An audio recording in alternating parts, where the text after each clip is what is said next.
Aprendizaje y memoria, módulo 10. Aprendiendo de la memoria. La memoria se relaciona con la capacidad de almacenar información a corto y largo plazo. La memoria es una herramienta para sobrevivir, nos dirían los psicólogos evolutivos. Existen varias condiciones que afectan la capacidad de almacenar información, lo que nos lleva a dos tipos de amnesia. La amnesia anterograda, que implica un deterioro en la formación de nuevos recuerdos, y la amnesia retrógrada, incapaz para recordar eventos antes del deterioro. Una de las estructuras que está sumamente relacionada con la memoria es el hipocampo. Este a su vez consiste en varias subestructuras con diversas funciones. La parte conocida como el CA1 proporciona la salida primaria del hipocampo a otras áreas del cerebro, o sea, las conducciones nerviosas que salen del hipocampo hacia otras áreas. El daño en esa parte de ambos hipocampos resulta en amnesia anterograda, moderada y solo amnesia retrógrada mínima.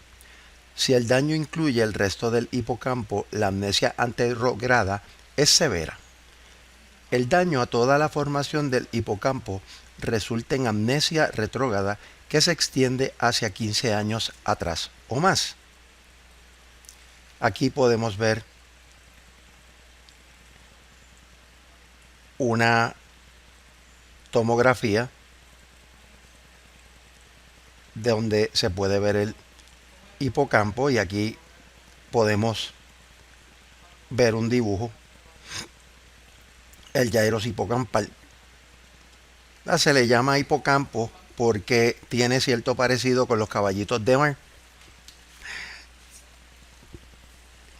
Eso es lo que dicen varios científicos. Hay veces que uno lo mira y uno dice que realmente esto no parece un caballo de mar, pero pues es el nombre que los fisiólogos le pusieron cuando lo descubrieron.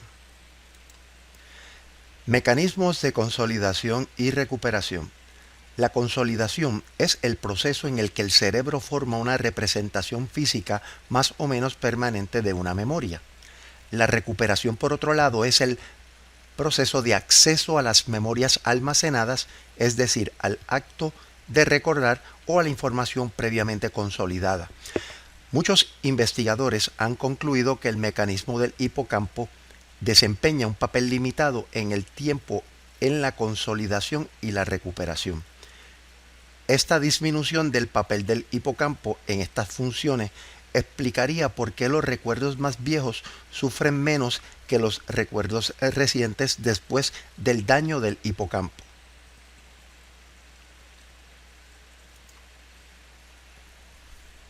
Aquí, dentro de lo que son las etapas de consolidación, podemos ver la fuerza de la memoria, la capacidad para memorizar, y ver cómo los distintos tipos de memoria a corto, largo y bien largo plazo tienen unos recuerdos bien fuertes que duran de segundos a horas en la memoria a corto plazo y luego va declinando. En el caso particular de las memorias a largo plazo, su fuerza mayor está menos fuerte que la memoria a corto plazo, pero tiende a mantenerse a través del tiempo, y las memorias a largo plazo, ya una vez son almacenadas, tienden a tener un poco más de duración, meses a una vida. Otro dato interesante, que a pesar de que la literatura de memoria, la tradicional o clásica, no toma en consideración, es el rol de las emociones. Muchos investigadores han encontrado que aquellas memorias que tienen contenidos emocionales fuertes tienden a mantenerse más a largo plazo. El ejemplo primordial, ¿verdad?, o uno de los ejemplos más conocidos son los postraumas. los postraumas, cómo las personas esos eventos bien negativos los pueden recordar durante toda una vida si no se tratan adecuadamente. Ahora también las memorias felices se pueden mantener toda una vida. Por tanto, la emoción tiene un papel bien importante, sobre todo en la consolidación de la memoria. Aquí podemos ver una tomografía computadorizada donde la flecha nos indica, ¿verdad?, lo que son las áreas rojas y amarillas, ¿verdad?, la correlación que existe en el hipocampo, ¿verdad?, que ahora se ve mucho más, parece más un hipocampo que cuando está cortado de manera sagital, ¿no?, en el dibujo. Pero es interesante cómo pues las investigaciones mismas nos dicen que ese color rojo y amarillo implica que esas memorias, esas neuronas, todas se han concatenado en el hipocampo, y lo que hace es que consolidan la información. Ahora vamos a hablar de los mecanismos de consolidación y recuperación. El área prefrontal también está activa durante el aprendizaje y la recuperación, lo cual es nuevamente importante porque se puede iniciar en el hipocampo, pero luego se crean memorias y aprendizajes en distintas áreas del cerebro. Sobre todo tenemos aquí el área prefrontal, que además de trabajar o estar destinada a pensamiento lógico matemático, a ser el guardián de las funciones ejecutivas, y también procesa la toma de decisiones, pues también almacena información, genera memoria. No solamente las genera, sino que funciona como mecanismo de recuperación. Algunos investigadores, por ser el centro de estrategia y de las funciones ejecutivas, plantean que puede tener un papel bien importante para la recuperación de memorias. De hecho, también el área prefrontal está activa durante los intentos de recuperación, mientras que el hipocampo se activa durante la recuperación exitosa. O sea que podemos decir que el área prefrontal está activada, pero finalmente donde se consolida la memoria es en el hipocampo. Otro dato interesante es que la dopamina, que está asociada a los circuitos de recompensa, no solamente tiene un rol importante ahí, sino también que tiene que ver con los errores de predicción, que son esas memorias que desarrollamos y que cuando tratamos de poner en práctica ese conocimiento se cometen errores y el mismo cerebro recalcula, ¿verdad?, reintegra la información y corrige los errores. Ahora, ¿verdad?, en términos de lo que es consolidación y recuperación, vamos a tener, ¿verdad?, que el disparo neuronal, ¿verdad?, tiene, ¿verdad?, o lleva consigo la incorporación de la dopamina como neurotransmisor, sobre todo cuando la recompensa es inesperada, que es interesante, ¿verdad? Se ha hablado mucho de que si yo estoy esperando una recompensa, yo, ¿verdad?, voy a generar mucho más dopamina porque la estoy esperando, pero al contrario, ¿verdad?, cuando yo vengo y no estoy esperando una recompensa y me premian, el disparo es mucho más fuerte, y debe ser pues porque es una reacción inesperada, ¿verdad?, de parte del individuo. Pero lo interesante es que genera aprendizaje. Por tanto, en ese sentido, ¿verdad?, si fuéramos plenamente conductistas, podríamos decir que, ¿verdad?, los mecanismos de recompensa, van a tener una alta incidencia en la dopamina, ya sea cuando son refuerzos, ¿verdad?, o recompensas que son esperadas o cuando no son esperadas. Que ya vimos que se generan conducciones nerviosas mucho más fuertes y la liberación de dopamina. Ahora, si se espera la recompensa, la fuerza del disparo sigue siendo la misma, pero declina si la recompensa es menos de lo que yo espero. ¿Sí? Pero aquí lo interesante es cómo, ¿verdad? Cómo el papel que juega la dopamina en los circuitos de recompensa. Dicho de otra forma, la evolución ha adaptado el aprendizaje para ayudarnos a hacer frente a los cambios en nuestro entorno y en nuestras circunstancias. O sea, que nos ayuda a consolidar, recuperar, prevenir errores o cometer errores, enmendarlos, como un poco diría Piaget, Jean Piaget, ¿verdad? Asimilar y acomodar el conocimiento, ¿verdad? A través de unas funciones que son puramente cerebrales.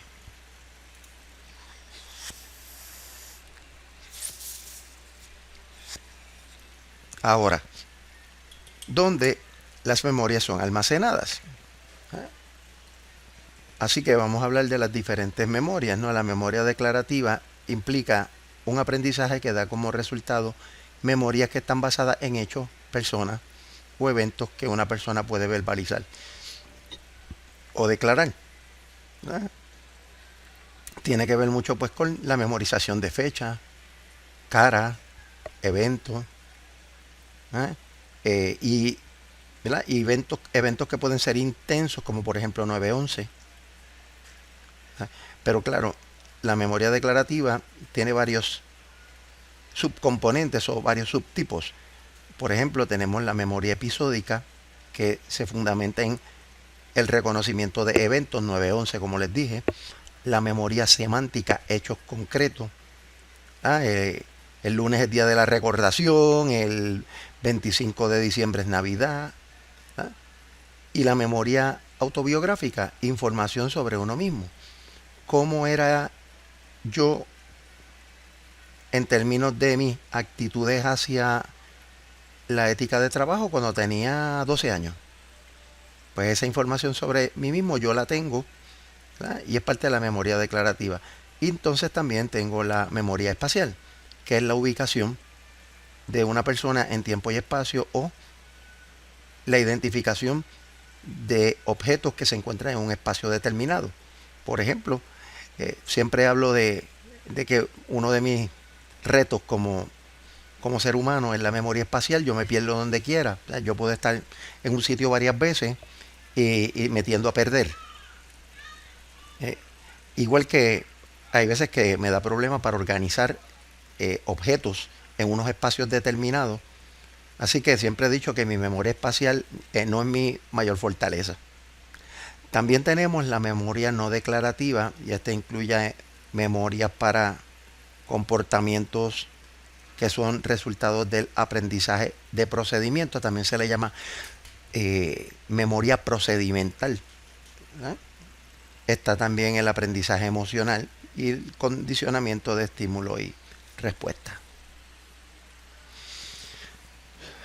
Continuando con donde las memorias son almacenadas. La memoria de trabajo, esta nos proporciona un registro temporal para obtener la información mientras se está trabajando. La memoria de trabajo, ¿verdad?, es aquella información que yo estoy utilizando para resolver una situación o para llevar a cabo una tarea y después no la retengo. Por eso es que se habla de que la memoria de trabajo tiene una capacidad muy limitada y la información se puede desvanecer en segundos, minutos, dependiendo la utilización que le estemos dando a ella. Ahora, durante este periodo, el periodo de retardo, las células van a permanecer activas en una o más áreas de asociación de lóbulos temporales y parietales, dependiendo de la naturaleza del estímulo. También las células de la corteza prefrontal tienen como atributos que los convierten en mejores candidatos como especialistas en memoria de trabajo. O sea que también la memoria es selectiva, el cerebro no tiene la capacidad de almacenar toda la información habida y por haber, ¿verdad?, excepto en algunos casos excepcionales, pero interesantemente no hay un solo ser humano que tenga todas estas memorias, estén claras o sean fuertes. O sea, por ejemplo, una persona que puede memorizar nombres, fechas, números, etcétera, su memoria de trabajo en ocasiones es bien pobre. Por ejemplo, se puede conocer toda la historia de Latinoamérica, pero en el momento que está escribiendo se le olvida qué tecla utilizar para obtener la letra ñ. Así que, ¿verdad? Nuestro cerebro puede ser maravilloso, pero capitaliza en su fortaleza y tiene que aprender a manejar sus áreas de oportunidad. ¿Okay?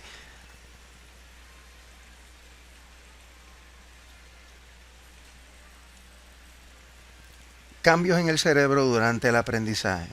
El aprendizaje también es una fórmula de plasticidad neural o neuronal que cambia el comportamiento, ¿verdad? Remodelando las conexiones neuronales, el aprendizaje y el aprendizaje del aprendizaje. Los mecanismos neuronales especializados han evolucionado para aprovechar al máximo esta capacidad. Donald Hebb en 1940 indicó lo que se había conocido como la regla Hebb. Si un axón de una neurona presináptica está activo mientras que la neurona postsináptica está disparando, la sinapsis entre ellos se va a fortalecer. Así que eso lo que dice es que pues cuando las neuronas están constantemente activas, esa sinapsis va a ser mucho más fuerte, lo que justifica, según la regla de Hebb, el aprendizaje, ¿no? Eso, cómo se crean esas memorias, cómo se crea ese aprendizaje, ¿verdad? Es a través de cómo se dan las conexiones neuronales, ¿verdad? Desde la presinapsis hasta la sinapsis. Continuando con cambios en el cerebro durante el aprendizaje, la potenciación a largo plazo, en sus siglas la PLD, la potenciación a largo plazo, es un fortalecimiento persistente de la sinapsis que resulta de la activación simultánea de neuronas presinápticas y de neuronas postsinápticas, la regla de Hebb. Eso es la regla de Hebb genera la potenciación a largo plazo, o el PLD. El PLP se ha estudiado sobre todo en el hipocampo, pero también ocurre en otras áreas, incluyendo la corteza visual, auditiva y motora.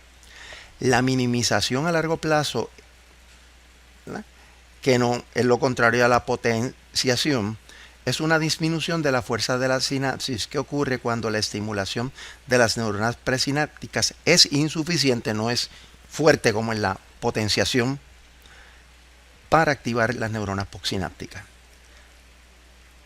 La actividad en las neuronas presinápticas también influye en la sensibilidad de las sinapsis cercanas. Si una sinapsis débil y una sinapsis fuerte en la misma neurona postsináptica están activas simultáneamente, la sinapsis débil se va a potenciar, se va a fortalecer. Esto también se le llama potenciación asociativa a largo plazo. Estos son esquemas que nos ayudan a tratar de entender, ¿verdad?, si dos neuronas son fuertes, maximizan el aprendizaje, pero si una es más fuerte que la otra, una puede potenciar la otra para crear conexiones neuronales que amarran la información, que al final del día se convierte en aprendizaje. Ahora, ¿cómo funciona la potenciación asociativa a largo plazo? La potenciación, ¿verdad?, a largo plazo se ha estudiado más a menudo en neuronas que conectan la CA1 y la CA3 dentro del hipocampo. Estas dos funciones o estructuras dentro del hipocampo.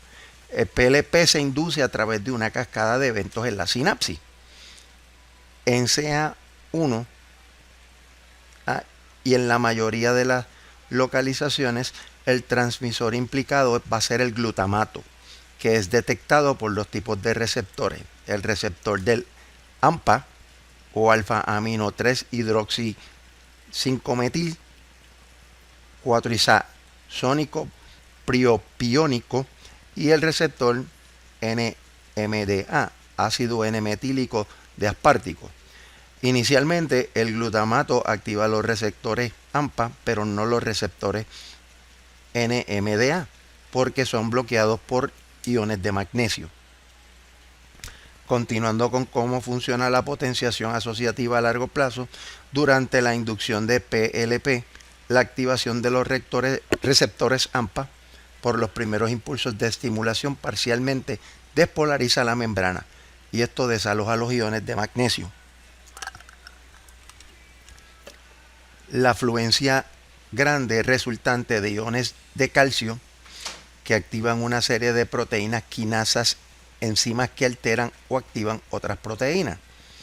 Una de las proteínas quinasas, CAMK2 o calcio calmodulina dependiente quinasa 2, es requerida para que se dé la potenciación asociativa o la potenciación a largo plazo. Aquí pues tenemos el ejemplo que habíamos mencionado, de tener una sinapsis débil con un potencial sináptico pequeño. Tenemos una sinapsis presináptica fuerte y una débil, donde una potencia a la otra, y la estimulación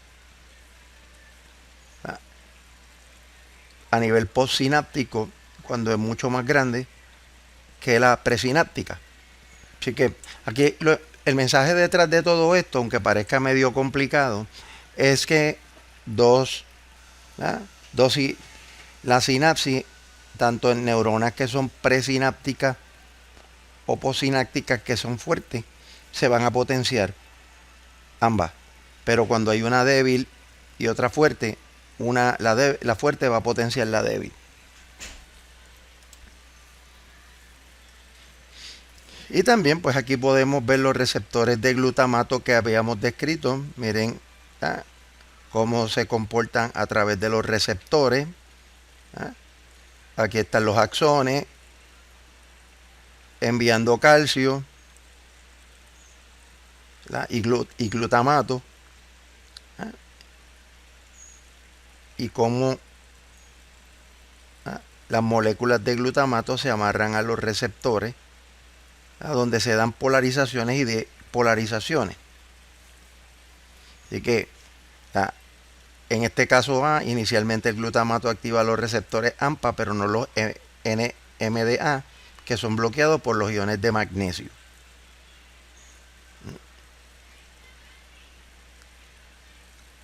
Ahora, sin embargo, si la activación es suficiente fuerte como para despolarizar parcialmente la membrana postsináptica, que es el caso que ven a la extrema derecha, los iones de magnesio van a ser expulsados. El receptor NMDA puede entonces ser activado, permitiendo que los iones de sodio y de calcio entren directamente y se dé una depolarización.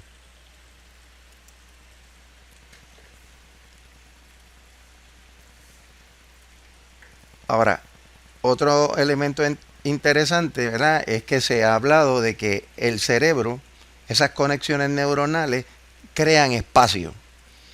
Crean espacio de manera tal que hacen que el cerebro crezca, sobre todo en áreas que están asociadas al aprendizaje. No es que necesariamente el que tiene la cabeza más grande es el más inteligente. Lo interesante aquí es que el aprendizaje, como dicen muchos neurocientíficos, duele. O sea que para que esas neuronas creen espacio, hace falta mucha práctica sostenida, mucho adiestramiento, para que la persona, esas áreas asociadas directamente a esos tipos de aprendizaje, se fortalezcan. Ahora, otra manera de verlo también es cuando se generan espinas dendríticas. Pero vamos a eso. Dentro de 45 a 60 minutos después que surge la potenciación a largo plazo, las neuronas postsinápticas desarrollan números dramáticamente crecientes de espinas dendríticas, que hacen que la sinapsis se torne más sensible, como si le salieran espinas a la neurona. Y estas se dividen y usualmente forman dos espinas. ¿No? Eso es lo que también ayuda a crear espacio durante el aprendizaje. Santiago y Cajal fue el fisiólogo que encontró a través de la tinción de Golgi cómo se creaban estas espinas dendríticas, que eran un fenómeno novedoso en aquel tiempo, pero posteriormente nos dimos cuenta que tienen cierta asociación con el aprendizaje. Ahora, otro cambio estructural importante en la aparición de nuevos receptores AMPA, eso es, ¿verdad?, que aumentan la fuerza sináptica, o sea, ese es otro cambio que hace que el cerebro pueda crecer. Estos provienen de un grupo, un estanque, un pool, o, una cantidad de receptores silenciosos que son transportados a las espinas desde adentro de la dendrita, pueden reciclar entre el citoplasma y la membrana o en la otra dirección dentro de meras decenas de minutos, o sea, en unos minutos. Ahora, ¿cómo el cerebro crece durante el aprendizaje? Otro cambio que se produce en el apoyo al aprendizaje es la generación de nuevas neuronas en el hipocampo. Aunque la tasa de neurogénesis es relativamente baja en adultos, a lo largo de la vida, nuevas neuronas suman un 10% a 20% de la población. Numerosos estudios demuestran que el aprendizaje se ve perjudicado por el bloqueo de la neurogénesis y realzado por el aumento del nuevo nacimiento celular. Las nuevas neuronas son más activas que las maduras, tienen un umbral más bajo para la inducción del LTP y son mejores para hacer discriminaciones finas, tales como distinguir entre los contextos en los cuales la recompensa ocurre y no ocurre. Aquí, ¿verdad?, podemos ver un ejemplo en una simulación de una sola espina dendrítica. Aquí podemos ver lo que es una espina en el terminal presináptico, que está en rojo, y cuando esta espina hace la división, que se rompe en el centro y se convierte en espinas dendríticas.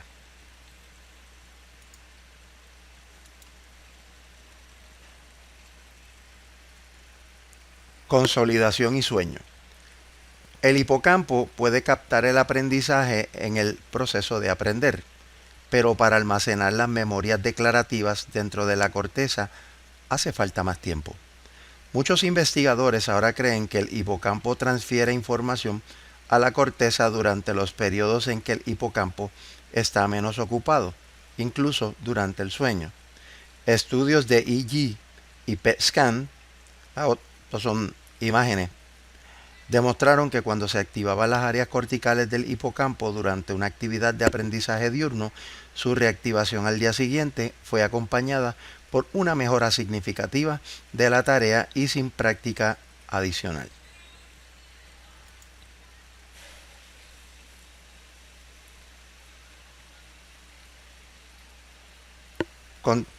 Continuando con la consolidación y el sueño, se ha encontrado que una siesta diurna de alrededor de 90 minutos es suficiente para provocar este tipo de actividad en el hipocampo y mejorar el rendimiento en una prueba de asociación de palabras.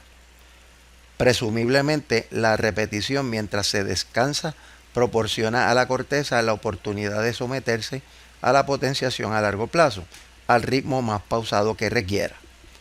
Durante el sueño, más de 100 genes aumentan su actividad. Muchos de ellos han sido identificados como los principales actores en la síntesis de las proteínas, la modificación sináptica y la consolidación de la memoria.